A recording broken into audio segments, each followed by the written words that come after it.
testimony during the D.C. mid-air collision hearings. We'll get you the very latest. So we're one day away from the city council saying yay or nay to RFK. Tailgate Ted will join us to give us his take as he actually attended one of the hearings. And then imagine this. You are getting down on that one knee, fellas. You're about to propose. And what? She says no. Would you believe one guy did it not twice, not 3 times, not 4 times, but another 42 times? That's part of our Thursday Talkers. We'll break it down for you right here on the Live Zone. But first, a guy that everyone says yes to, Tucker Barnes joining us for our weather. So wait, is this guy like randomly just going and proposing to people? The same woman. Oh, she kept saying no? She kept saying no. And on the 43rd time, she said yes. There's a lesson there about perseverance. I hope he got what he asked for. Well, Yeah. perhaps he was already getting that. Yeah, well, he's like, what are you cooking me for dinner tonight? She's like, I'm cooking you nothing. She means it too. Okay, let's do some weather because we got a lot of weather to talk about. Hot and humid. Guy, it'll be about 90 by early afternoon. And then we got to look out for what could be rounds of thunderstorms this afternoon. So it's kind of a serious forecast in that the potential for thunderstorms that bring excessive rainfall is high. Okay? We've seen this act a couple times this summer. Yeah. And the threat is sort of on the high side later this afternoon. We're very, very humid out there, 85 degrees. But our dew point's now 78, and that is just, there's so much water out there. There's a lot of energy available for thunderstorms this afternoon. Nothing flaring quite yet, but don't despair if you're a rain lover. You've got plenty to look forward to this afternoon. And I do want to just emphasize, out and about, coming home from work later this afternoon, 3 to about 8 p.m., kind of prime time for rounds of thunderstorms. And you know, if it comes down fast and furious, suddenly the beltways got ponding and that kind of thing. Just be ready for it because low-lying areas, ponding on roadways that often see it when we get heavy rain, all in play later this afternoon. Very strong cold front.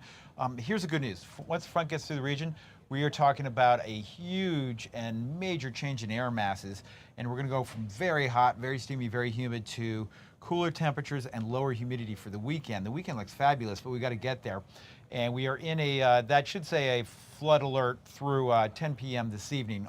That's Thursday evening, not Saturday. But you get the idea there. Most of our region under a flood watch, and rainfall about 1 to 2 inches with localized amounts 3 to 4 inches later this afternoon. So we saw that the last couple weeks. Remember the big flooding we had up in Silver Spring? Sure. Last weekend, Annapolis had 1 inch of rain in 8 minutes in one of these thunderstorms. All of that in play later today through about sunset tonight. So again, keep a very close eye on the forecast this afternoon. Fox Local app, great way to go. Caitlin will be in all afternoon giving you the latest on what's happening. And then we'll have a weekend to look forward to. Beautiful conditions. Yeah, good stuff. Well, as you put it, you heard the man, ladies and gentlemen. If you haven't already done so, download the Fox Local app. That way you can get your latest forecast with regard to the potential severe storms that Tucker Barnes made mention of. All right, guys, well, if you haven't heard, let me be the first to tell you. You see it right there on your TV screen. Today is National Intern Day, and we are shouting out our amazing interns right here at Fox 5. You see that right there? Allison McBride. Apparently, she attends Virginia Tech University. Here's the cool part about it. I love this. It's like we're doing a dating show. Not. In this case, fun facts surrounding Allison. She loves to paint, collects trinkets from antique stores. That's cool, Allison. She also loves deep dives into fashion in music. But wait, there's more. Then we have Cammie Knott. Yeah, actually attends Washington and Lee University. She's an aspiring media First Amendment lawyer. I got a chance to chit-chat with her earlier. She is truly on her way to do just that. Hosts an 80s and 90s rock radio show on campus, and once reported on climate change in Barbados. When it comes to interning, I can tell you it's truly something you should all do. I did it. I just asked my producer, Emmy. She did it as well. Look at us doing big things. So moms, dads at home, if you're watching, students, that's what you need to do or tell your kids to do in order to most likely advance with regard to your career. We'll have more shout-outs throughout the show, so stay tuned. All right, on a serious note, down to a follow-up story we've been following out of Walter Reed, where earlier today, authorities placed a suspect in custody with a fake gun. This happening following reports of an active shooter at Walter Reed Medical Center. Now, officials say the reports of that active shooter were in the area of Building 10. That entire campus put on lockdown. However, that has since been lifted. Yet again, a suspect now in custody. When apprehended, that suspect had a fake gun. The all clear has been given. Well, yesterday, D.C. Mayor Muriel Bowser and leaders with the Washington Commanders had a chance to make their case for approving the $3.7 billion deal that would bring the football team back to the district. The council first heard from the president of the Washington Commanders. As for Mayor Bowser, she described the deal as, quote, BFD, which stands for Big Effing Deal, in addition to it being an economic driver for D.C. My next guest witnessed it all unfold right before his very eyes. Why? Because he happened to be there. I'm referring to none other than Tailgate Ted, who joins us live from Commanders training camp right here on a Feel Good Thursday. Always good to see you, Ted. Likewise, Guy. Thanks for having me on. All right, so it's the big story right here in the nation's capital. Are the council members going to vote yay or are they going to vote nay? I stood right here 7 days ago, Tailgate Ted, and saw you introduce Mayor Bowser and talk about the big chance for the Washington Commanders to come right back here to the nation's capital. You see yourself right there, everybody all giddy, everybody all smiles. It appeared to be a done deal. However, hold up, wait a minute. Apparently, that may not be the case. We now know that several council members will actually vote no with regard to the stadium. What was your take from yesterday? So one of my takes, Guy, is next time bring snacks if I go to a council hearing, because it went all day long. But the big thing is there are a lot of council members that are trying to fight for their constituents, and I cannot blame them for that. But I feel that some of it is just, it's talk. Really, there was a counterpoint with Robert White that was talking about trying to preserve property taxes for DC residents in that Kingswood Park area. The mayor came back and said there's already a cap for senior citizens' property tax increases. So a lot of things that they're bringing up, there's already statutes in place to protect those individuals that they're dictating need to be protected. So it's frustrating from an outsider's perspective that doesn't understand DC politics 100% because it's not my day-to-day. But I do have faith that the mayor and the commanders are doing what they need to do on their end to really give the city what they need to get this to be passed. Yeah, well, it's no secret the first vote takes place tomorrow. All eyes are going to be on the city council. You heard me make mention that when you just made mention of Councilmember Robert White, he is a frequent guest right here on this show. I believe as of right now, he is going to vote no in favor of a RFK or a stadium returning to the RFK site. I'm curious, how do you think overall, Tailgate Ted, this is going to, well, let's say, end? So I feel that we're going to get a yes vote from at least 8 council members tomorrow. And I'm pleading with everybody at this point, find my social media. I've got all the council members that are either a no or undecided, contact information there. Reach out to them. Even if you're not a DC resident, reach out to them and let them know that this needs to happen. But there's also a second vote that's not set to happen until September 17th. Everything can be adjusted between the first vote and the second vote. So I do feel that a majority of the council wants this to get to that second vote so they can continue to work with the commanders, work with the mayor's office to get the small little details that they want to get pushed through. But this first vote, it's going to be close. Yeah, and to your point yet again, kudos going out to all the council members that are really fighting for their constituents. That's a very good point that you brought up. One of the other things as we wrap up, Ted, that you made mention of is your fear of this, in essence, falling back into federal lawmakers' hands. And I know you have been very vocal about that, to which they have the power in order to say, you know what, we're going to go ahead and take this over and do what we want to do. They definitely do, Guy. And it's a concern that I have. It's a concern a lot of DC residents have and just fans of this team have. The second vote, if we do get to that, isn't set to happen until September 17th. Once that happens, and let's just say it gets approved, then it goes to the mayor and then it goes to Congress. If we can get this second vote to happen before September 15th, frankly, before September 1st, when Congress comes back from recess, it can just go through. The odds of Congress coming back from recess to potentially stop this would be pretty small. Not saying that they wouldn't, but it'd be pretty small. So why tempt fate? Let's get this thing done. It's what's best for the city, and it's what's best for the team. Yeah, I couldn't put it any better. Fingers crossed. Before I let you go, I got about 30 seconds. Terry McLaurin yet to actually make it official. You're at, let's say, Commander's training camp. Any word? You seeing anything? You want to say anything about it? Nothing on Terry yet. I do hear that they're pretty far off on numbers. I'm hoping that they can get something done, but We're not even to the first preseason game. So fans out there that are worried, give it some time. Adam Peters, we've got some adults in the room. Terry's got his leadership there that's trying to guide him in this. There's two sides to every story, so don't believe everything you hear. All right, give it some time. Tailgate Ted, you always have our time. Thank you so much for joining us right here on the Live Zone. Always good to see you, my friend. You too, Guy. Take care. All right, let's switch gears to politics. You're taking a live look at the White House, where in just about 19 minutes or so, we are expecting a White House press briefing. As is always the case, when that happens, we'll take you there live right here on the Live Zone. All this as President Trump now calling on Hamas to surrender and release all remaining hostages, calling it the fastest way to end the deepening humanitarian catastrophe in Gaza. Meanwhile, Trump's trade deadline now ticking down. The self-imposed midnight deadline is rapidly approaching for countries to strike a trade framework with the U.S. Joining us now to discuss this and so much more, she's back, Andrea Kaye from the Andrea Kaye Show and political strategist. Always good to see you, Andrea. Always great to be with you, Guy. All right, let's jump into it. And boy, do we have a lot to talk about. We'll start overseas, where President Trump, as you just heard me make mention, called on Hamas, in essence, to really surrender all remaining hostages, I should say, calling it the fastest way to end the deepening humanitarian crisis. Are you in agreement with the president?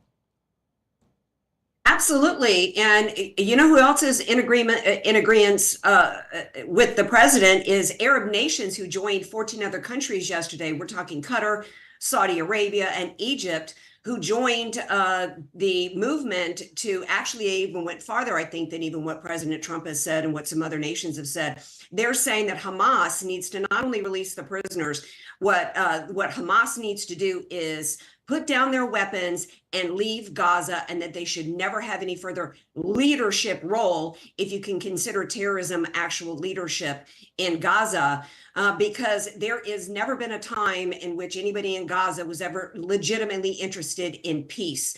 And you cannot allow them to be rewarded with any further involvement in Gaza. Yeah, I got to tell you, I don't know about you, Andrea, but this is beginning to sound like a broken record. Time and time again, we've heard not only the president, but other top officials, in essence, call on Hamas to really put this to an end. And we can now argue the same thing with Israel. Well, I think it is a broken record because, like I said, you're dealing with people that don't believe that Israel has a right to exist. That is the underpinnings between the terrorism that is not just against Israel, but also against the United States, because we have to remember there were Americans that were killed and taken hostage on October 7th.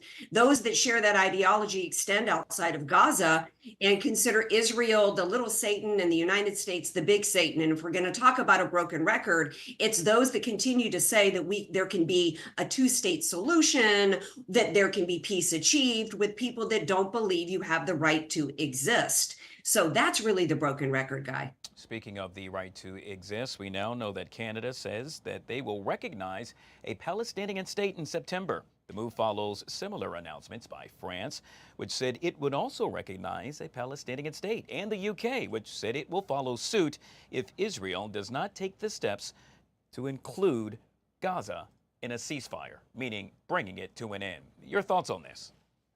Well, my thoughts is that's full capitulation to the terrorists who don't believe Israel has a right to exist. I think that's absolutely insane. I think that that's Neville Chamberlain ideology going on. And it's actually, I guess it's really not surprising, though, coming from the UK and coming from France, who've completely capitulated to those that they have imported into their country who share that same ideology. So shame on them. Again, I mean, it's a broken record. How long have we been hearing about peace agreements and a two-state solution and this and that? And you cannot find peace with people who don't believe you have a right to stay alive. Andrea, how about a high five through the TV screen? In this case, we're high-fiving. Why? Because, well, I'm telling you, that's what they're doing over at the White House right now. This as U.S. consumers continue to spend in June despite tariff-related price hikes. Consumer spending rose 0.03% for May, according to the Commerce Department.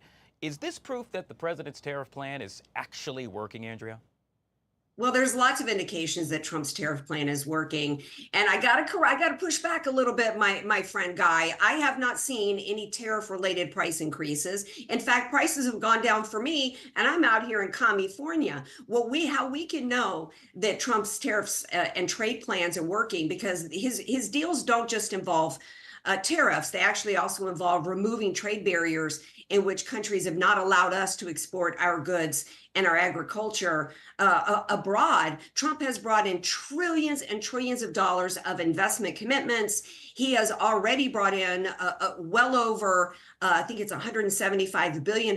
June was the first month in many decades in which we actually had a surplus. The big announcement yesterday is that we have achieved 3% GDP growth. I don't believe that there was one quarter ever in the 8 years under President Obama in which he ever achieved 3% growth. We know that even Jerome Powell came out yesterday and said the job market is maxed out.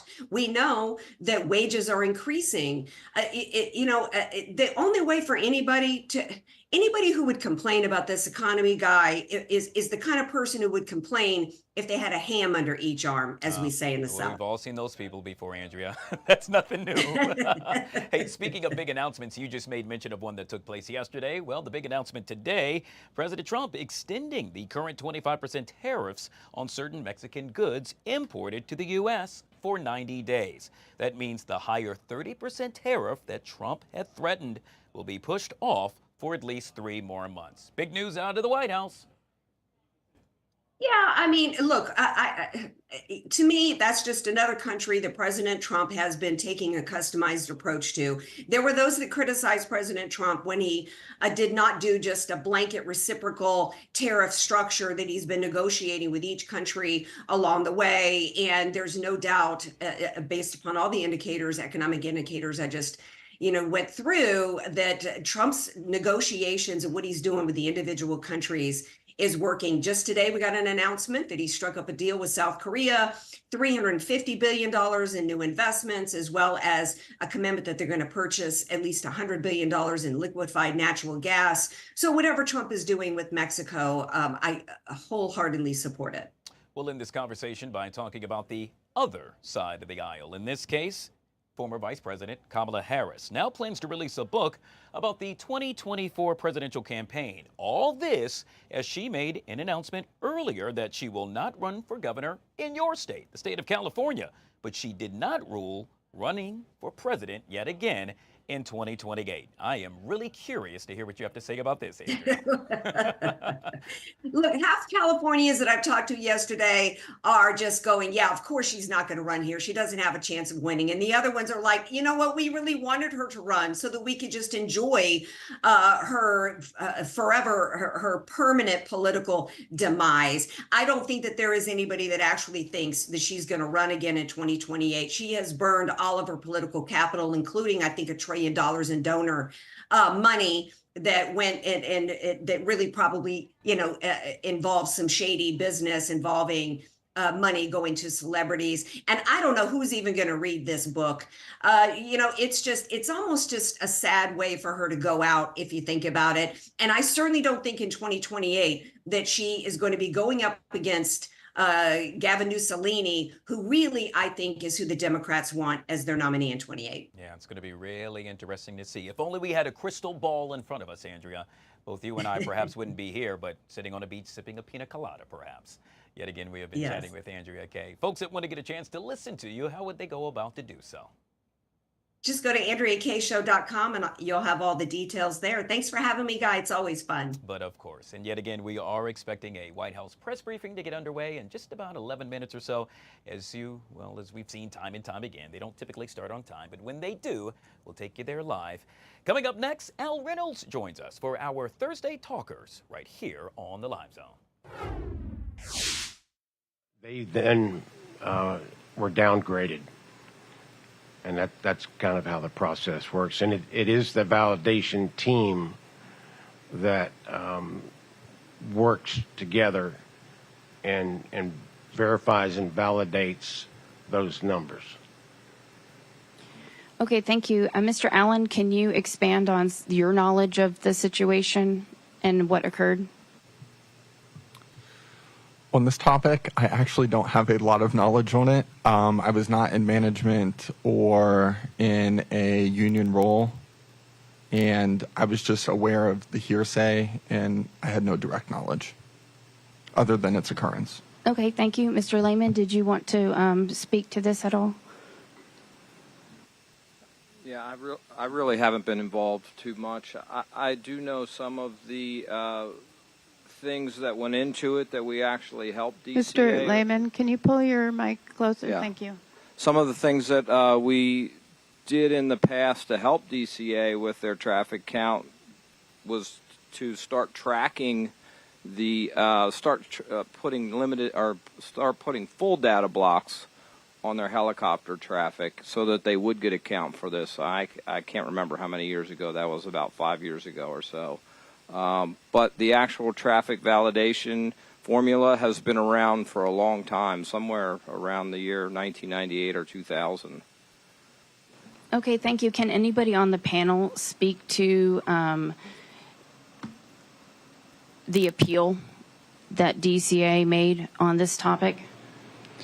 The only thing I can say is that, from my understanding, they were below the traffic count for a level 10 facility for about 25 months before they were actually downgraded.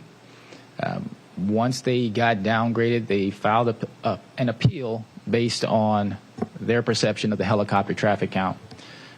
The appeal board heard their input and unilaterally decided that information was known, accounted for when they did the validation, and rejected their appeal. That's the process, and again, that's in our CBA. Okay, thank you very much.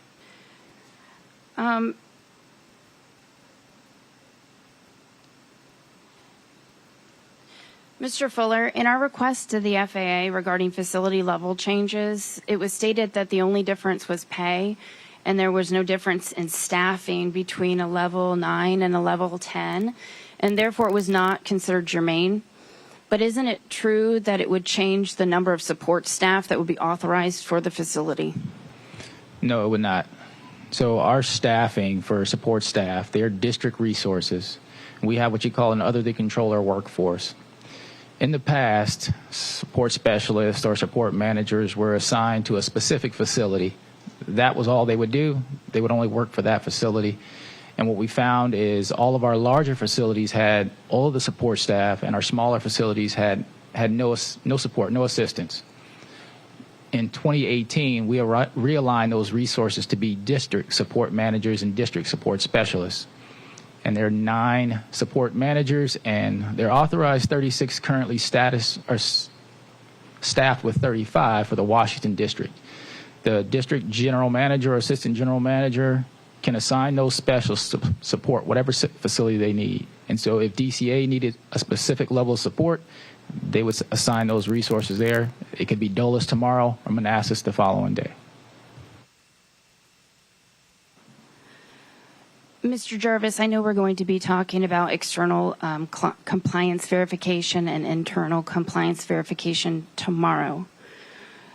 But do you have something that, when you were at DCA in the capacity that you were, do you... Yet again, you have been watching the NTSB hearing on the DC mid-air collision. We will continue to monitor that hearing throughout the afternoon right here on the Live Zone. But first, how about we celebrate all things interns? Yes, today is National Intern Day, and I got to tell you, we have a plethora of interns right here at Fox 5 that are doing amazing things, including this guy, Isaiah. Yeah, currently over at the University of Maryland, wants to become a sports reporter. I have seen him walking throughout the newsroom, inquiring any and all things about sports. He is well on his way to do just that. And of course, we can't forget about Kennedy. Kennedy got a chance to actually join us live on air early on in her internship.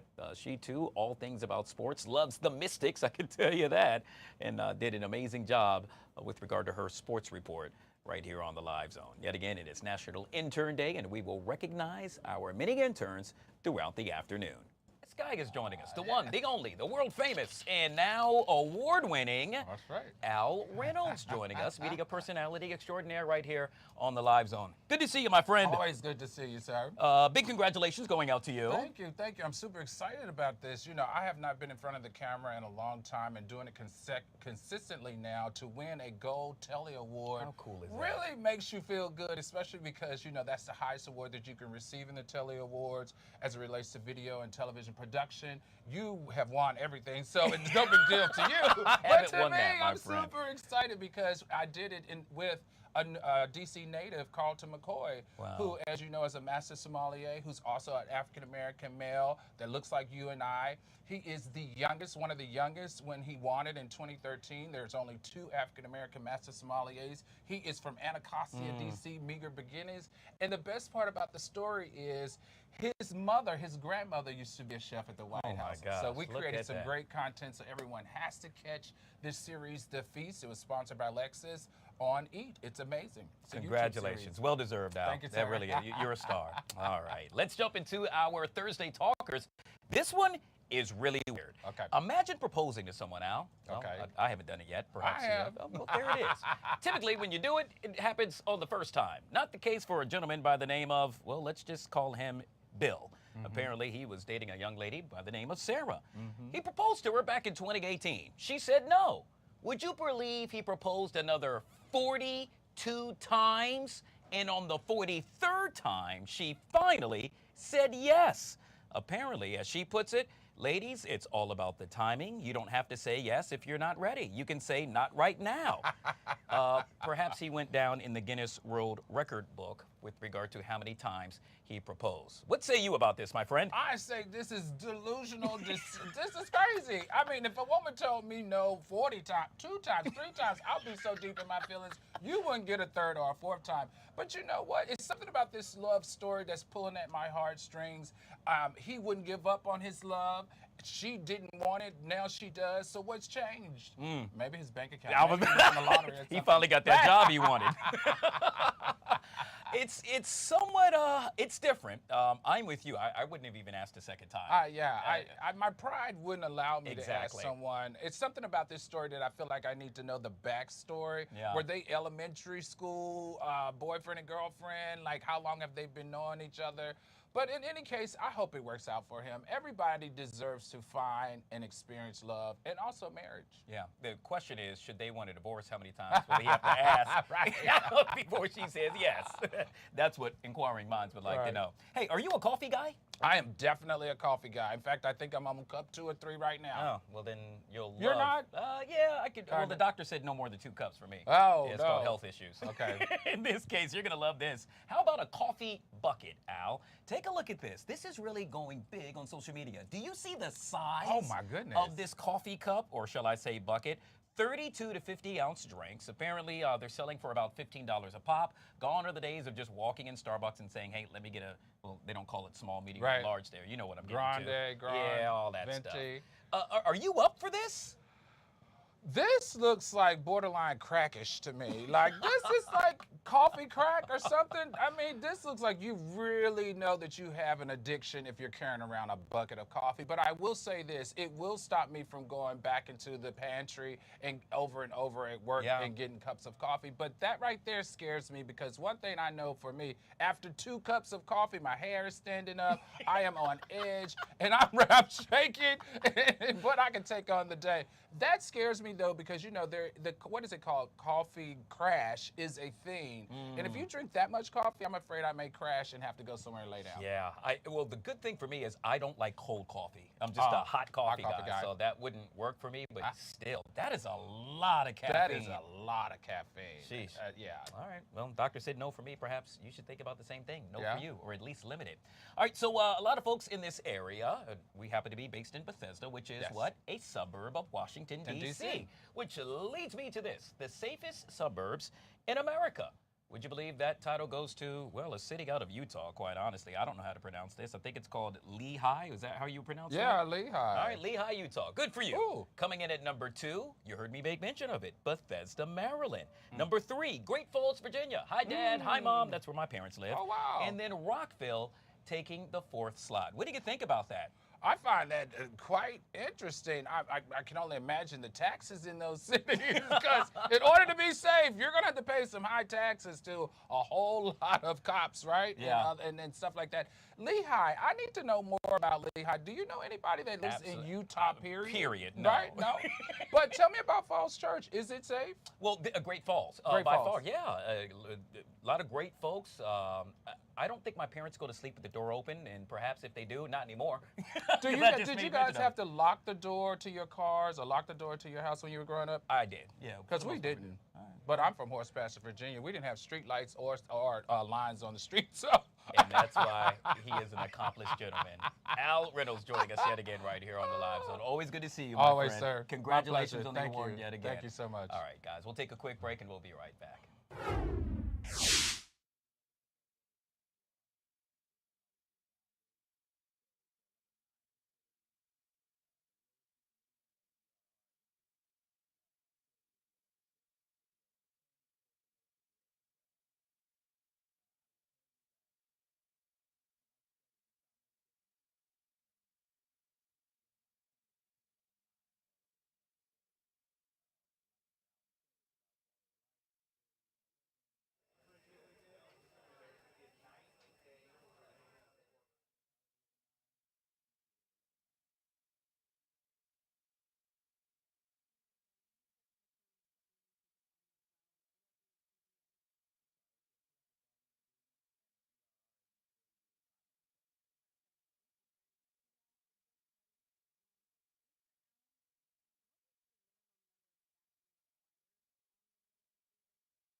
All right, guys, just like that, back here on the Fox 5 Live Zone. It is now 1:03. Yes, 3 minutes past the top of the hour. Yet again, we are awaiting a White House briefing, which should get underway very shortly. In the meantime, let's do a little celebrity dish, shall we? Joining us today is, hey, our girl is back.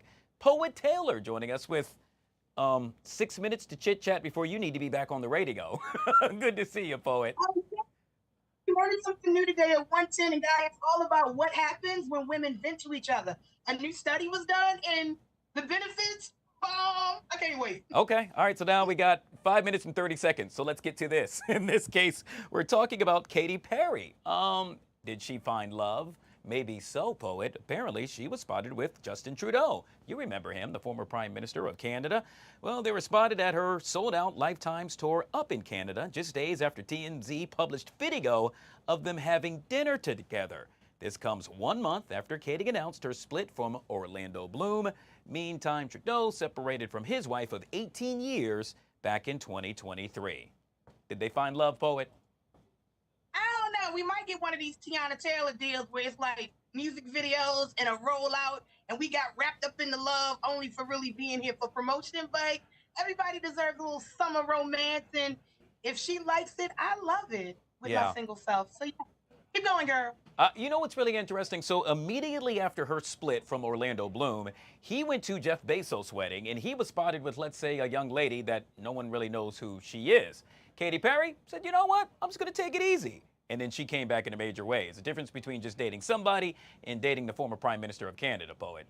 It just is what it is. I mean, how do we know that young lady with Orlando isn't somebody? They just keeping it QT hush hush because people getting your business. That's normally when the problems arise. That's why I love her, always optimistic. Speaking of love, rapper Common never shied to dish on his love with the multi-talented Jennifer Hudson.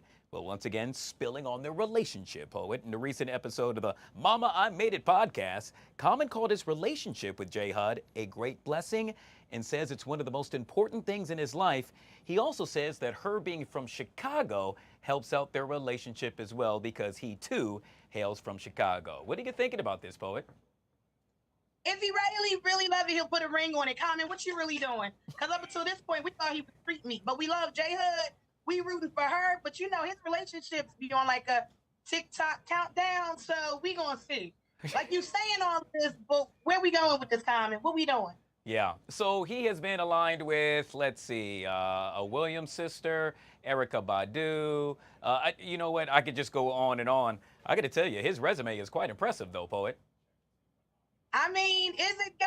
Because can we take a look at yours? I'm sure it's fine. And with that, on the rock. you now have 2 minutes left.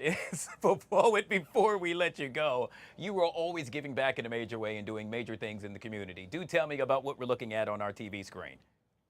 Our third annual Smiles on the South Side. I'm partnering with the St. John's CME Church, and it's exactly what it's supposed to be. Back to school, giveaway, book bags, school supplies, haircuts, braid styles, free food, gaming truck. So before we go to Fort DuPont and celebrate Chuck Brown Day, pull up on me at Smiles on the South Side, absolutely free, because we want to send our babies back to school loved up on, cups overflowing, and ready to hit the ground running. So wow. I'm honored to do it. Well, we're honored to have you, and you always put a smile on all of our faces. Poet Taylor, yet again, joining us right here on the Live Zone. Let's see. I gave you 2 minutes left, Poet. So what happens in 3 minutes again? We are going to learn something new in honor of my dad, who says we should learn something new every day. And a new study just showed women who vent to their friends are rewarded with something magical. Like wow. magical. When you hear it, you're going to be like, wow. So Odyssey app, iHeartRadio app, all of that, get into this goodness on PGC. Yep. Get into this. So listen to Poet while you watch us, and then you'll do yourself a favor. Always good to see you, Poet. Thank you so much for joining us. Always good to be seen. Thank you, guys. All right, guys, we'll take a quick break. Actually, we'll take you back to, I believe, the hearings, the NTSB hearings for the D.C. mid-air collision as we await, yet again, the White House press briefing, which should get underway any minute now.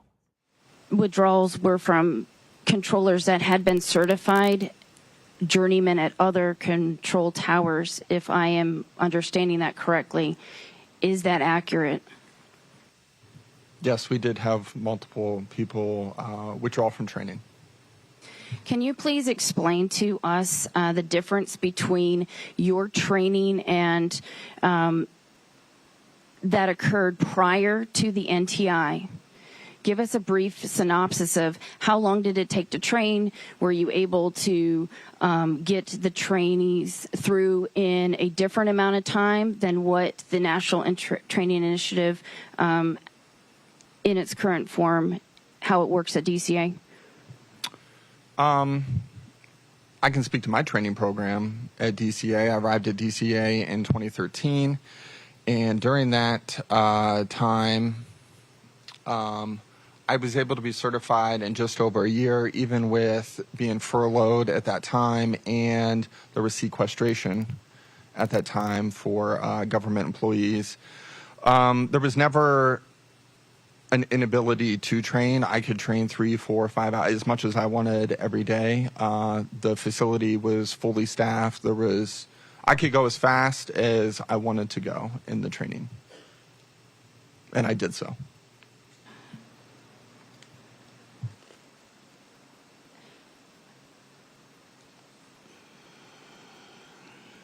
So I'm not sure if it was you, Mr. Allen, or one of the others that we talked to after the accident, but there was a discussion about how the mandated weekly training hours for all those in training status had caused total training hours to rise, which sounds good at first, but can be another deceiving metric in some cases.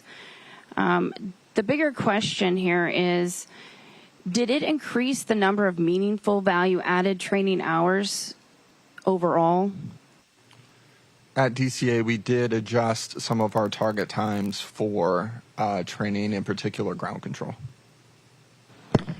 If I may just add a little data to the conversation. So prior to the National Training Initiative, DCA took 1.37 years on average for a certification.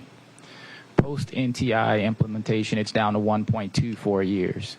Now, while that may not seem like a significant amount, that is also not taking out the time from the COVID pandemic where we didn't conduct any OJT. If we excluded that time, they're less than a year for certification now. DCA also has an 89% success rate for trainees there, which is significantly higher than most facilities around the NAS. Thank you. Mr. Allen, due to the requirement of having the 12 to 15 hours per week implemented on the building for the trainees, do you feel that the hours that they're getting per week are meaningful hours? Meaning, do you have the ability to not train for a certain amount of days because that trainee, or not days, but sessions, or, you know, say somebody has already gone through this basic level of traffic that's available to them on this hour of the workday, and you guys need to wait for a certain amount of traffic to have meaningful training for that trainee so that they don't essentially waste that hour of training, which adds to the overall hour. There is an impediment that, you know, staff, or not staffing, you know, the volume of traffic is not commensurate to their level of training that can be input as an impediment. Okay. Can you explain a little bit about the pushes and the requirements for the trainees and the demands of the trainees to learn how to do the pushes and what pushes are? Yeah, so pushes, I guess, is a slang term that we use whenever there's compacted volume, heavy arrival demand, departure demand, or a combination of both. They occur multiple times throughout the day. There's one in the morning. There's a couple in the morning, couple in the afternoon, couple in the evening. They all vary in what the demand is. And with that, whenever a person is training, you initially should build them up to being able to work the push, and then you get to a point where they work the push with less input, less guidance, to where they're working it to their own, and then they can operate that position under that volume of traffic.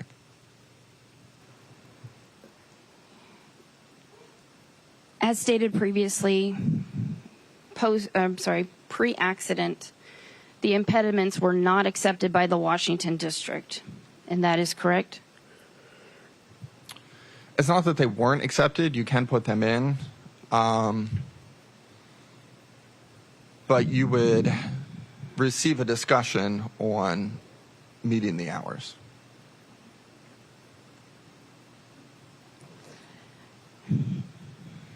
And with that, what were your observations of what having to meet those impediments did to to controllers, both trainees and on-the-job instructors, with such things as fatigue, morale, etc.? Yeah, there would be times where the supervisors and stuff would continue training. They would do they would have a trainee work a busy session, come back, work another busy session, come back. Stuff like that may have occurred depending on the trainee's RDOs. The bulk of DCA's traffic is Monday through Friday. And if a person in training has days off during the week, we'll say Monday, Tuesday, for example, then they only have Wednesday, Thursday, Friday to see busy traffic, but you still need to meet the hour requirements. So then on Saturday or Sunday, they may be beyond working a slower level of traffic, but the intent was to get to at least the minimum hours, so then they would just be working those hours where traffic was not at their level of training. So I understand what the intent of the NTI is, and that's just making sure that we're utilizing every available time slot for training and that it doesn't get a situation where a trainee is left behind. prior to the NTI, how do you feel your controllers were coming out of the training? Do you feel that they were able to see as much as possible? I understand that you can never see everything, but how was your comfort level of trainees coming out of training pre-NTI?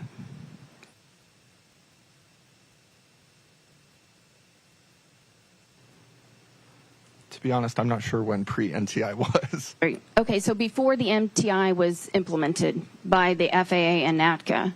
I don't even know when that was. I can't recall. We've been doing NTI forever, I think. Okay, Feel like. but we're, okay, that's fine.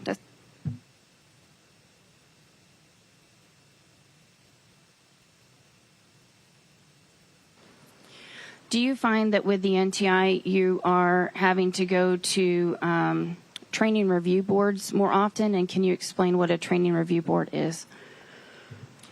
A training review board is when a person in training has not successfully completed the program, whether they've reached their allotted target hours, or the training team feels that with the remaining hours they can no longer, or they will not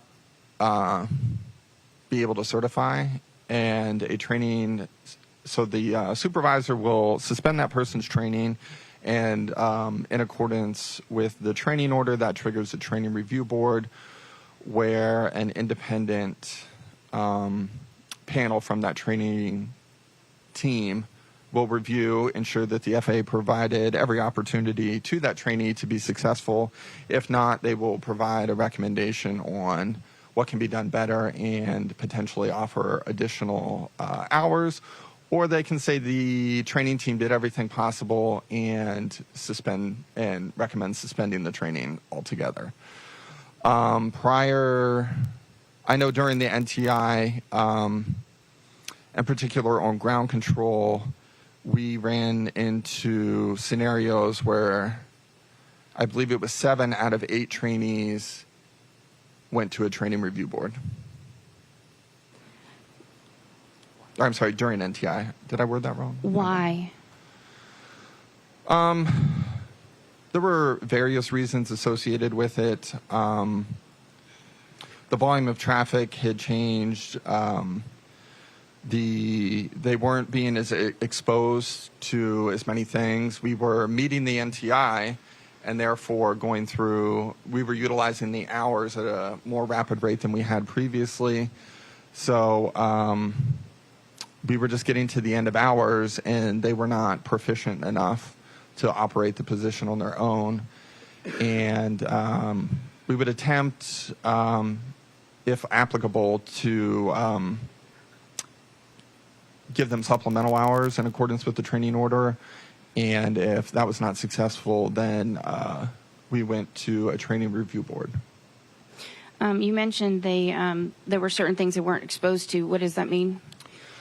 For instance, if you begin training on ground control, let's say in spring, and it goes into the summer, then you've never trained on de-icing. If you trained on ground control in the fall and went into the winter, then you've never seen swap season.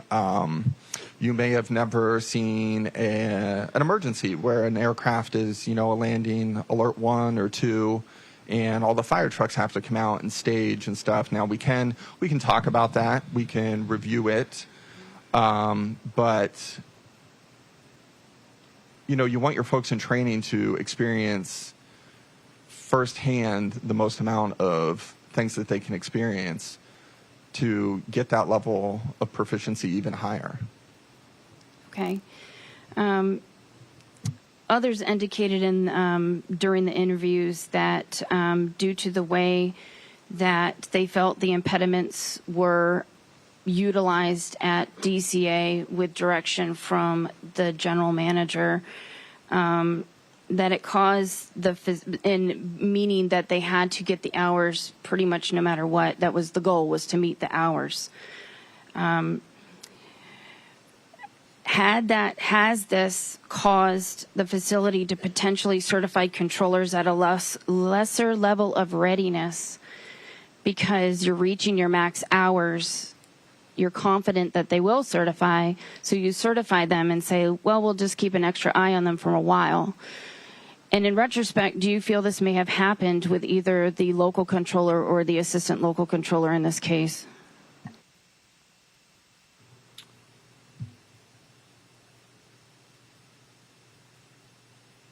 We would not certify anybody that could not operate the position. Very good. Thank you. I'm sorry, can I add just some information? I think it's relevant. So the NTI officially kicked off in 2019. It was suspended from 2020 through 2022-ish for the COVID pandemic. Re-kicked off in 2023 as an initiative. All of the controllers involved in this particular event, I believe, had been certified prior to the resumption of the NTI or had been previously certified at DCA and returned to the facility.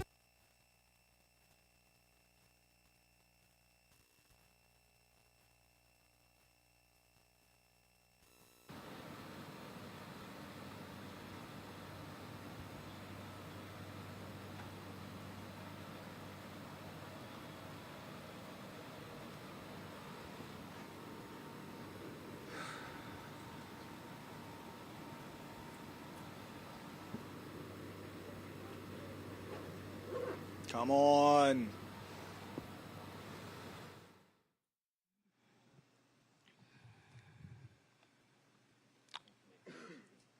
Like I previously stated, and Mr. Fuller may have already answered this.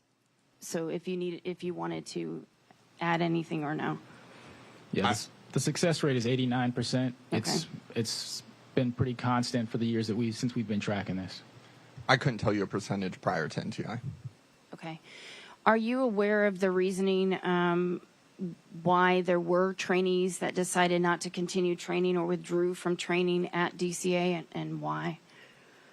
They did not withdraw training to me. They did that with the air traffic manager. So I'm not 100% sure of their specific reasons. Thank you. What is the average level of experience of a controller in training at DCA? What level facility are they typically coming from? I think it varies. I mean, recently DCA has received people from facilities that have a higher level than DCA's 9. Typically, though, it's folks from lower level facilities.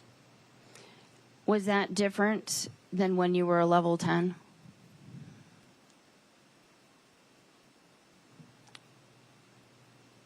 I don't recall. I'm sorry? I don't recall. Okay. That was a long time ago. Thank you. I will pass it along to Dr. Wilson.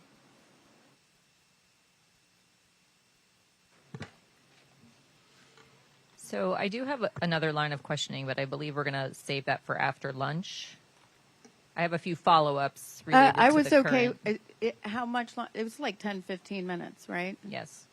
Yes. Why don't you go ahead on your follow-ups? We'll break for lunch and then come back. All right, obviously they are about to break, they being the NTSB hearing on the DC mid-air collision for lunch. As they go about to do that, we will continue to monitor that throughout the afternoon. Speaking of monitoring, we are awaiting a White House press briefing. We can tell you that the TVs have been fired up. The press pool is now happen to be in their seats, and at any minute we are expecting White House Press Secretary Caroline Leavitt to approach that podium. Earlier today, if you happen to watch the Fox Local app, you got a chance to see our very own Chad Ricardo live from Commander's training camp.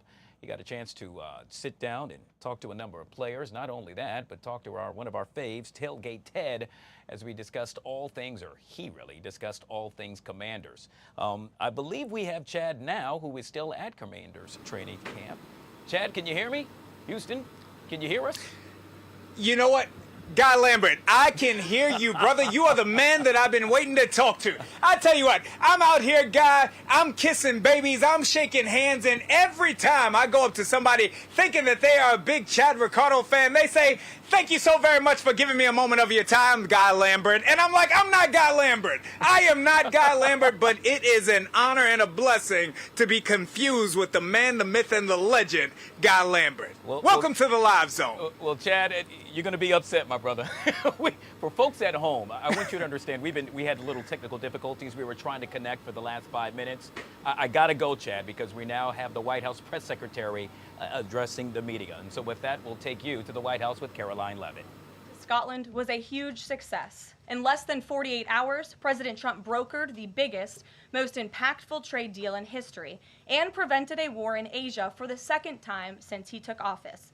We have never had a president who wields the full power of the United States to negotiate good deals for our country and its people like President Trump. This is what maximum leverage looks like. On the peace front, President Trump helped deliver an immediate and unconditional ceasefire between Thailand and Cambodia. The two countries were engaged in a deadly conflict that had displaced more than 300,000 people until President Trump stepped in to put an end to it. The president spoke directly on the phone with the acting Prime Minister of Thailand and the Prime Minister of Cambodia to inform both leaders that unless they brought their conflict to an end, there would be no trade discussions or agreements with the United States. Almost immediately afterward, a peace was brokered that will save thousands of lives and allowed for trade negotiations with these countries to resume, and they have. The president has now ended conflicts between Thailand and Cambodia, Israel and Iran, Rwanda and the Democratic Republic of the Congo, India and Pakistan, Serbia and Kosovo, and Egypt and Ethiopia. This means President Trump has brokered, on average, about one peace deal or ceasefire per month during his 6 months in office. It's well past time that President Trump was awarded the Nobel Peace Prize. I know the topic of Israel is on everyone's mind. I have an update from Special Envoy Steve Witkoff, who I got off the phone with this morning. Special Envoy Witkoff and Ambassador Huckabee had a very productive meeting with Prime Minister Netanyahu and other officials today in Israel on the topic of delivering much-needed food and aid to Gaza. President Trump is a humanitarian with a big heart, and that's why he sent Special Envoy Witkoff to the region in an effort to save lives and end this crisis. Tomorrow, Special Envoy Witkoff and Ambassador Huckabee will be traveling into Gaza to inspect the current distribution sites and secure a plan to deliver more food and meet with local Gazans to hear firsthand about this dire situation on the ground. The special envoy and the ambassador will brief the president immediately after their visit to approve a final plan for food and aid distribution into the region, and we will provide more details for all of you once that plan is approved and agreed on by the President of the United States. On the trade front, the president secured a historic trade agreement with the European Union that puts America first and fundamentally strengthens the economic relationship between the two largest economies in the world. This deal delivers on two of President Trump's core promises on trade, supercharging America's manufacturing capacity and opening up foreign market access to American businesses. The deal guarantees that American businesses will have unprecedented levels of access to the European Union markets to export our American-made goods. Also, as part of this agreement, the EU will purchase $750 billion in U.S. energy to strengthen our energy dominance, reduce European reliance on adversarial sources, and narrow our trade deficit with the EU. The EU will also make new investments of $60 billion in the United States, in addition to the more than $100 billion the EU companies already invest in the U.S. every year. All of these massive purchases and investments will happen by the end of 2028. What we are watching is President Trump rebuilding the greatest economy in the history of the world and simultaneously proving the so-called economic experts wrong at every turn.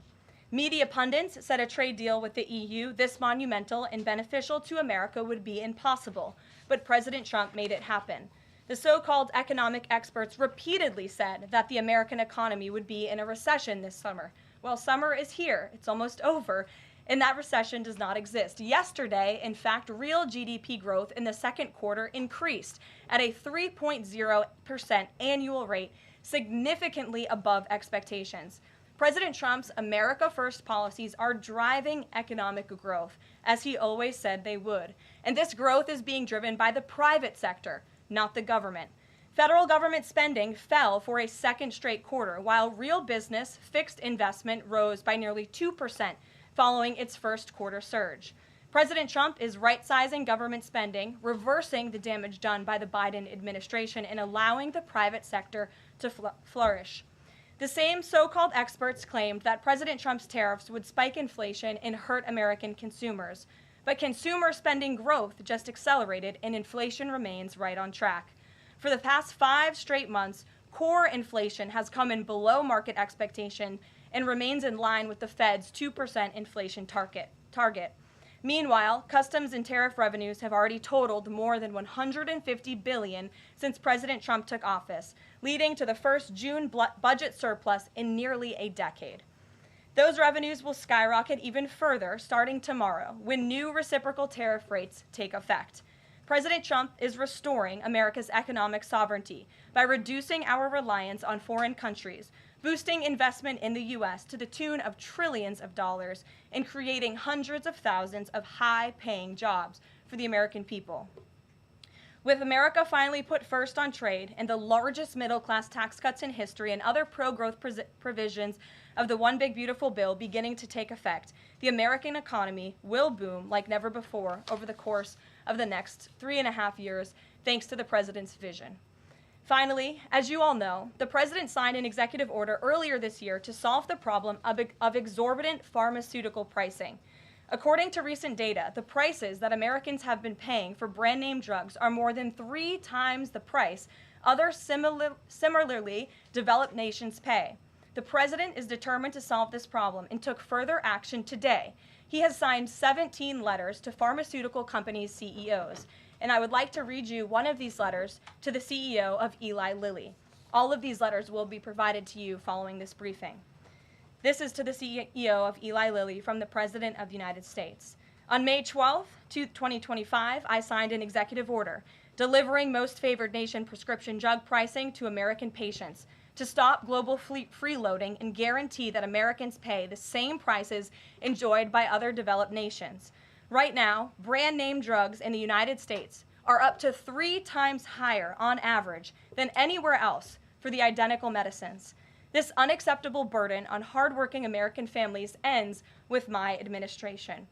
Most proposals the Trump administration has received to resolve this critical issue promised more of the same, shifting blame and requesting policy changes that would result in billions of dollars in handouts to industry.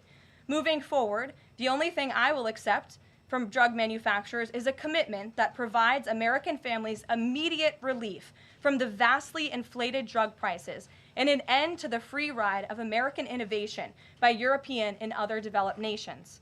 Accordingly, I'm calling on Eli Lilly and Company and every manufacturer doing business in our great country to take the following actions within the next 60 days. Extend the most favored nation pricing to Medicaid, guarantee most favored nation pricing for newly launched drugs, return increased revenues abroad to American patients and taxpayers, provide for direct purchasing at most favored nation pricing. The President's team, including Secretary Kennedy and Administrator Oz, stand ready to implement these terms. The President expects to further engage with them immediately in good faith to deliver relief for American families. Make no mistake, a collaborative effort towards achieving global pricing parity would be the most effective path for companies, the government, and American patients. But if you refuse to step up, we will deploy every tool in our arsenal to protect American families from continued abusive drug pricing practices. Americans are demanding lower drug prices, and they need them today. Other nations have been freeloading on U.S. innovation for far too long, and it is time they pay their fair share.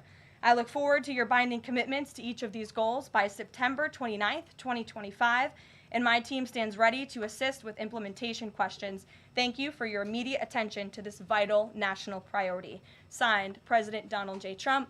Again, to the CEO of Eli Lilly. This letter, in its form, has been designed for each of the 17 major drug and pharmaceutical companies in the United States, and we're happy to provide you the full list. And I believe you will see all 17 letters popping on Truth Social very shortly, so you can look out for those, and I'm happy to take any further questions. Before we get to questions, I do have one other announcement from the White House and from the President. We are proud to announce that the construction of the new White House ballroom will begin. For 150 years, presidents, administrations, and White House staff have longed for a large event space on the White House complex that can hold substantially more guests than currently allowed. President Trump has expressed his commitment to solving this problem on behalf of future administrations and the American people. The White House is one of the most beautiful and historic buildings in the world. Yet the White House is currently unable to host major functions, honoring world leaders in other countries without having to install a large and unsightly tent approximately 100 yards away from the main building's entrance. The White House State Ballroom will be a much-needed and exquisite addition of approximately 90,000 total square feet of innately designed and carefully crafted space with a seated capacity of 650 people, which is a significant increase from the 200-person seated capacity in the East Room of the White House. In recent weeks, President Trump has held several meetings with members of the White House staff, the National Park Service, the White House Military Office, and the United States Secret Service to discuss design features and planning. President Trump has chosen McCreary Architects as the lead architect, which is well known for their classical architectural design and based right here in our nation's capital. The construction team will be headed by Clark Construction, and the engineering team will be led by AECOM. The project will begin in September 2025, and it is expected to be completed long before the end of President Trump's term. President Trump and other donors have generously committed to donating the funds necessary to build this approximately $200 million structure. The United States Secret Service will provide the necessary security enhancements and modifications. The White House Ballroom will be substantially separated from the main building of the White House, but at the same time, its theme and architectural heritage will be almost identical. The site of the new ballroom will be where the small, heavily changed and reconstructed East Wing currently sits. The East Wing was constructed in 1902 and has been renovated and changed many times, with a second story added in 1942. White House Chief of Staff Susie Wiles has provided the following statement. President Trump is a builder at heart and has an extraordinary eye for detail. The President and the Trump White House are fully committed to working with the appropriate organizations to preserve the special history of the White House while building a beautiful ballroom that can be enjoyed by future administrations and generations of Americans to come. In the White House, we will continue to provide the American public and all of you in the press with updates on this project at whitehouse.gov/visit. And if you go there shortly, you will be able to see renderings and visuals of what this ballroom will look like, both the exterior and the interior. I have provided some photos for all of you in the room today. This is the interior of the ballroom space. It's quite beautiful. And then this is the exterior of the ballroom space. As you can see, it will come off of the executive mansion as it sits today, and the East Wing will be modernized and renovated. We're happy to answer any further questions on that, Jennifer. Since you're so eager, I will go to you, but first, as always, I want to start with our new media seat, Ben Weingarten. Why don't you go ahead, Ben? Thank you. In light of the release, the declassification of the annex to the Durham report today, beyond any potential prosecutions, the outcomes of which will likely be uncertain, what does the President believe justice for Russiagate ought to entail? Might it include restitution for those whose lives were upended as a consequence of Russiagate, and perhaps a major reorganization of the national security apparatus? Well, I think a major organization of the national security apparatus, at least here at the White House within the National Security Council, has indeed taken place, and the President entrusts his current CIA director, John Ratcliffe, and our ODNI director, Tulsi Gabbard, to make the necessary changes to ensure classified intelligence, especially that could implement or hurt the national security of our country, does not make its way into the hands of irresponsible actors who want to politicize that intelligence for their own end. Since you brought up the declassification report that was put out by Senator Grassley today, I'm glad you brought it up, because this should be a story every outlet in this room should be covering. This is further evidence that Hillary Clinton approved the Russia hoax against President Trump. Her campaign financed it. Again, she approved it. And the FBI and the CIA were both weaponized to, as our director of CIA has said, accelerate this hoax against then candidate and former President Trump. To answer the heart of your question, the President wants to see justice served, and he trusts the Attorney General and the Department of Justice to implement that justice and hold these people accountable. One more question, briefly, Sure. if I may, on a totally different topic. There's been legislation reintroduced in the House and Senate on designating the Muslim Brotherhood as a terrorist organization. The Muslim Brotherhood is considered by many to be the fountainhead of Sunni Islamic supremacism from which Hamas and other groups have spawned, with a nexus to domestic organizations as well. Does the president support designating the Muslim Brotherhood as a terrorist organization? Frankly, I'm not sure because I haven't talked to him, and I would never want to get ahead of the National Security Council on specific designations. It sounds like something this administration would support, but we can get a firm answer for you. How's that? Thank you. Thanks for being here. Jennifer, go ahead. Eager beaver today. How much of the East Wing will be torn down? The entire East Wing or just parts of it? So the East Wing is going to be modernized. The necessary construction will take place. And for those who are housed in the East Wing, including the Office of the First Lady, the White House Military Office, the White House Visitors Offices, those offices will be temporarily relocated while the East Wing is being modernized. And then on Israel-Gaza, there are some reports that negotiations with Hamas might not be continuing. Did you get any updates from Steve Witkoff on that? I did. Special Envoy Witkoff is actively talking with our counterparts in Israel about that, and he wants to give some grace to the president so he can fully brief the president on what he's learning on the ground in both Israel and Gaza.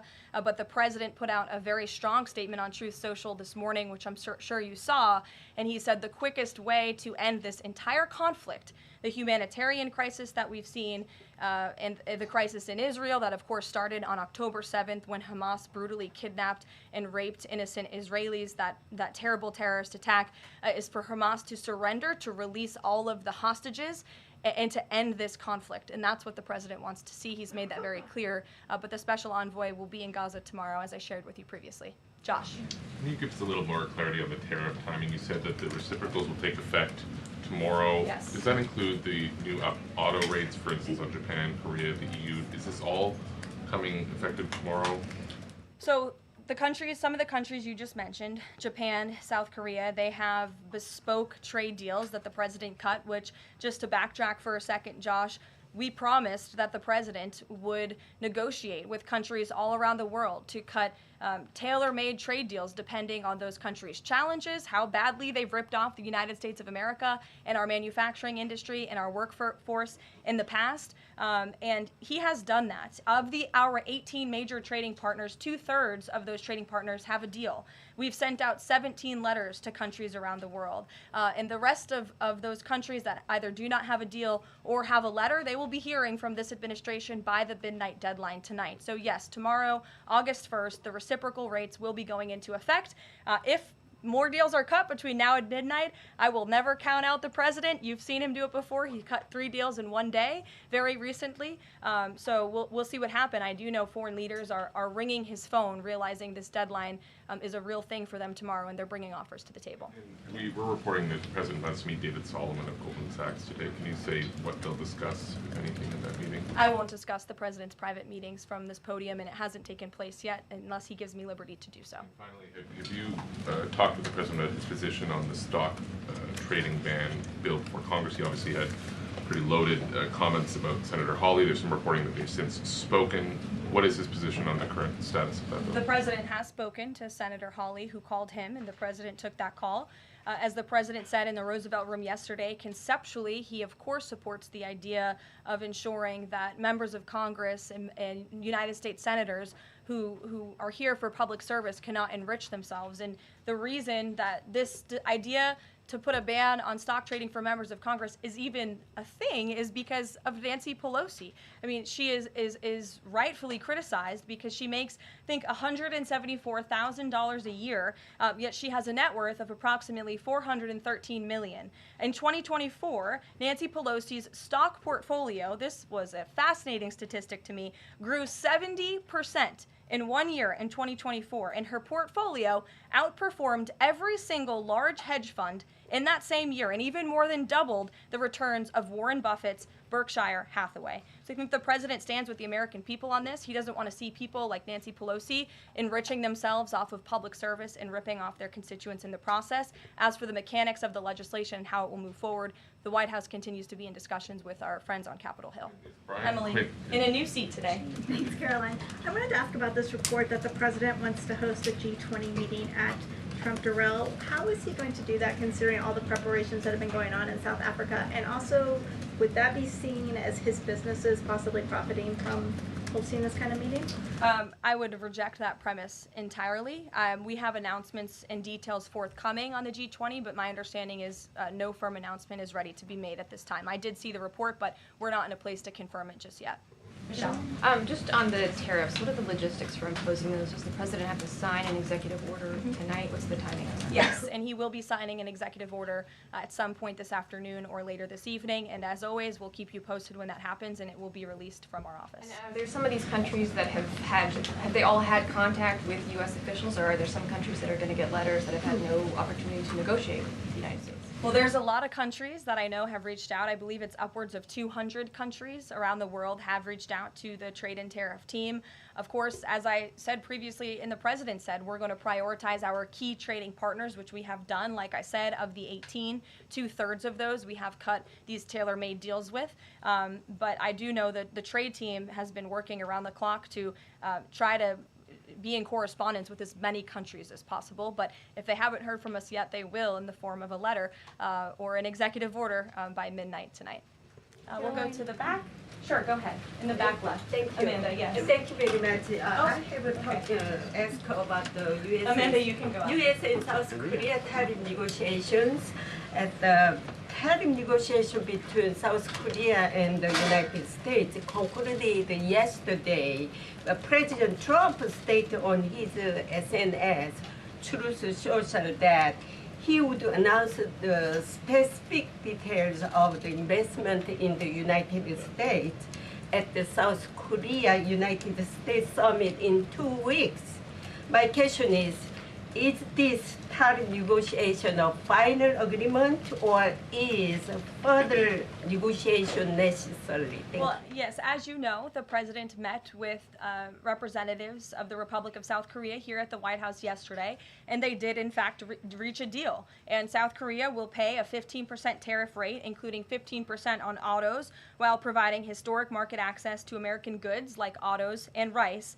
Korea will purchase $100 billion in American energy by 2028. And the centerpiece of this deal is that South Korea has agreed to invest $350 billion at the president's direction to revitalize American industry. 90% of those profits will go to the United States government to help pay down our debt and for other matters at the president's choosing. So it was a very successful meeting yesterday.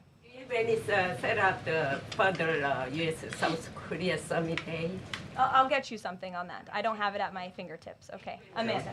Thank you, Caroline. There are a number of congressional Republicans who have raised the alarm about the fact that roughly 80% of pharmaceuticals are either manufactured or their precursors are manufactured in either China or India.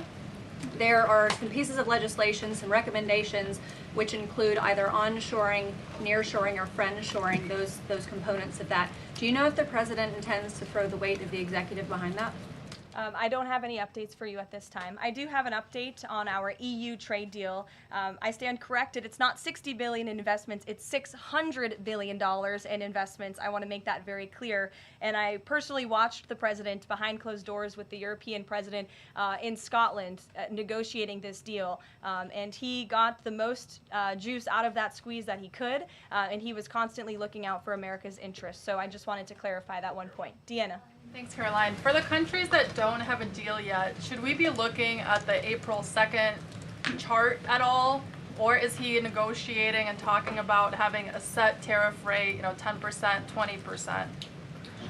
Those discussions are taking place with the trade team today, and again, we'll provide further guidance with that executive order once it is signed, and the answer to that question will be in that executive order. Is he looking to provide any more extensions today after his phone call with Mexico? Is there any other conversations like that?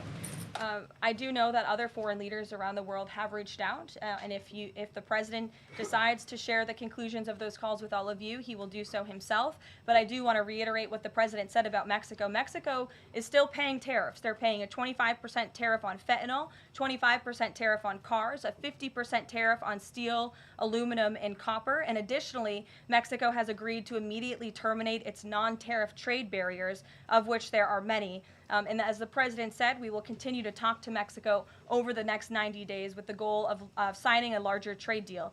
The key to this, again, is Mexico has agreed to terminate those non-tariff barriers and to continue to work with us in good faith. Mexico is a very unique situation of all the other countries around the world because, of course, we share our southern border with Mexico, which we've seen an increase in cooperation between Mexico's President Claudia Sheinbaum and our administration on clamping down on drug trafficking and human trafficking at the southern border. We appreciate those efforts and will continue to work in good faith and to continue to have these trade discussions as well. Joey. Yeah, thanks, Caroline. Just clarifying a previous question. President Trump has indicated he's been looking at either 15% or 20% baseline universal tariff. Has he landed on one of those yet? I won't get ahead of the president on that baseline announcement. And then secondly, what did Treasury Secretary Bessent mean yesterday when he called the new Trump accounts for newborns a, quote, backdoor to privatizing Social Security? Does the administration view this new Trump accounts as a way to, in the long term, perhaps privatize Social Security? What the Secretary of Treasury was saying and what this administration believes is that these Trump newborn accounts, which is an incredibly creative and great provision that was in the One Big Beautiful Bill for newborn babies and families and future generations of Americans, will help supplement, not substitute, Social Security. The Trump administration is wholeheartedly committed to protecting Social Security. The president did it in his first term. He's doing it again in this term. But these newborn accounts are another revenue stream for young people to watch their money grow throughout their lives and to one day be able to access those funds so they can hopefully build a home and live the American dream. Jake. Just one follow-up on tariffs and then one not. Is the president at all considering extending the August 12th China deadline at all? Is that in consideration? So look, on China, you heard from the president on Air Force One when we were returning from Scotland. You've heard from the Treasury Secretary as well, Ambassador Jameson Greer. They just spent 2 days in Geneva for their third round of talks with China.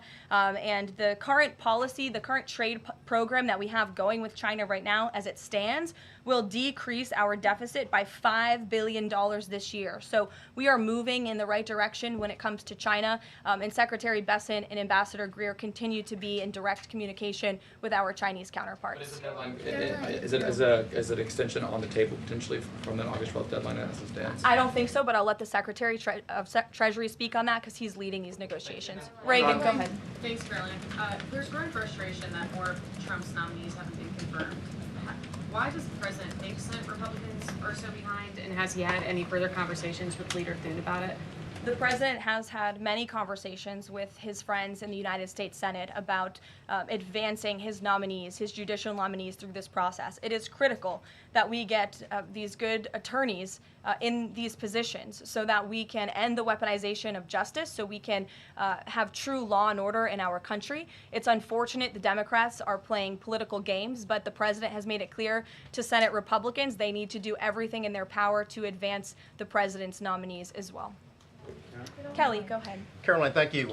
2 questions real quickly. Sure. Nigeria. Congressman Chris Smith, Republican from New Jersey, is calling upon the President of the United States to do something in terms of imposing perhaps sanctions on Nigeria for the persecution of Christians living in the northern part of Nigeria by radical Islamic groups. Has he contacted the President yet? And do you know if there's any action that the President will take? I'm not tracking a call between the president and the head of Nigeria. I know the president wholeheartedly condemns the persecution of Christians or, frankly, of people of any faith all over the world, but I don't have any updates for you in terms of sanctions in this part of the world. My second question, Caroline, deals with immigration here in America. As you know, a lot of deportation has been going on. ICE has been going after violent criminals that are here illegally, and rightly so. In the midst of that, there are some evangelical pastors who are stating that it may have gone to a point of being indiscriminate and actually getting innocent people, like members of the clergy. Has the president and has ICE looked at that to see how they can actually go after those violent criminals, but also make sure that members of the clergy are still not being deported? Well, look, the administration has always maintained the position that anyone who illegally crosses our nation's borders is subject to deportation. That's just the law of the land, and we must be a nation that enforces our laws.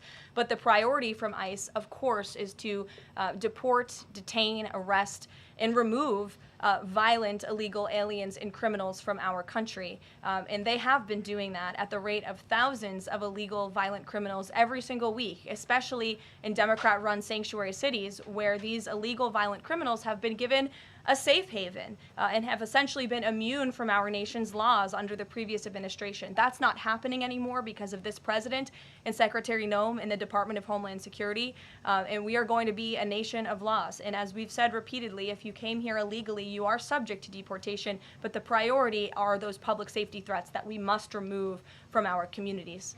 Caroline, thank you so much, Caroline. Two questions. So what Hamas hardens its position and Israel provides aid? Do you have any new information on the hostages that need aid too? And second question, we heard President Trump criticize President Macron and Prime Minister Starmer for their statement about recognizing a Palestinian state. What is the president's position on recognizing a Palestinian state, and will he recognize Israeli sovereignty in Judea and Samaria? I can answer both of those questions for you. On the second question about a Palestinian state, the president expressed his displeasure and his disagreement with the leaders of France, the United Kingdom, and Canada. He feels as though that's rewarding Hamas at a time where Hamas is the true impediment to a ceasefire and to the release of all of the hostages. So to your first question, the president wants to see all of the hostages released. He cares deeply about this. He has met with many of the former hostages, many of the families of those who have loved ones who are still being held hostage in Gaza. I have met with them too. It is absolutely devastating what these poor people have been through, and the president is always thinking about them, and that's why he's designated his special envoy, Steve Witkoff, who's doing a tremendous job to release the hostages and to end this conflict. But the president has always said the last remaining hostages, now there are 20 living hostages in Gaza, will always be the hardest because Hamas is unfortunately using these innocent people as bargaining chips. But nevertheless, we are committed to seeing this come to an end. Elizabeth. Thanks, Caroline. Part of the settlement with Brown prohibits it from performing transgender procedures or prescribing hormone puberty blockers, that type of thing. Will eliminating these types of procedures be a priority for the Trump administration in negotiations with other universities? I can tell you that ending the chemical castration of children in our country is a priority of this administration. We've talked to many of these universities about it, but the president has also taken very strong action to cut off the funding for any medical institution in this country that provides those barbaric Yet again, White House Press Secretary Caroline Leavitt speaking from the podium at the White House, addressing a number of things, stating that the president hopes to bring the conflict in Gaza to an end, as well as in Ukraine. Perhaps one of the big stories out of the White House, or this press conference, the White House ballroom the president now plans to build. This will be located on the east end of the White House, where the east end currently sits. It will be attached to it, if you will. In all, it will be some 90,000 square feet and could house some 650 people. Currently, when there happens to be an event at the White House, they'll set up a tent which can house some 200 people. This is big news, if you will. The president stating that construction will get underway yet again for the White House ballroom beginning in September. Very interesting news coming out of the White House. You will be able to continue to stream the White House press conference. You see the QR code right there on your TV screen. You can watch it on our YouTube page as well. That way you can continue to follow what the White House press secretary has to say. Hey, if you haven't already done so, make sure you check out the show That's All That and Then a Bag of Chips tonight. Yes, I'm talking about Do You Like It or Not? Starts at 7:30. Of course, you need to download the Fox Local app. You see it right there on your TV screen. Hey, I was on day one. It was so cool. Hosted by our very good friend, producer Chris. It is the show to check out, 7:30 tonight, right here on the Fox Local app. On behalf of Emmy, I'm Guy. The Take on now.